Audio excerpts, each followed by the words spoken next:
અમુક ખૂબ બધા દેશો ફર્યો, બધાને લોકોને પૂછીએ ત્યાંના કે તમારા દેશની મુખ્ય સમસ્યાઓ કઈ છે?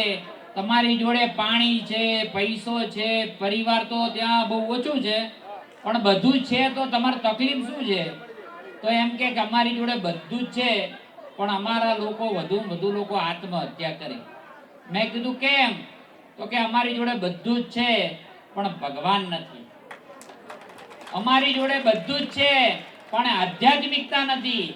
અમારી જોડે બધું જ છે, પણ અમારા કોઈ ગુરુ નથી, અમારા કોઈ માતાજી નથી. એટલે અમે લોકો વધુ ડિપ્રેશનમાં આવે અને પછી જતા રહે બધા.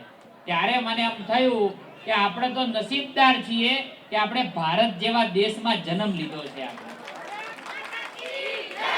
આપણે તો કઈ તકલીફ પડે ને તો માતાજીને માથું ટેકવી આવીએ એટલે બધો ડિપ્રેશન દૂર થઈ જાય. અને આપણે તો આ જગતજનની બેઠી છે. અહીં માતાજીનું શું પડેલું છે ખબર છે બધાને? હૃદય અહીંયા છે. એટલે હૃદય જો ન ખોલવું હોય તો અહીંયા આવીને માતાજીને માથું ટેકી આવીએ એટલે આપણા બધા દુઃખ દૂર થઈ જાય. અને અહીં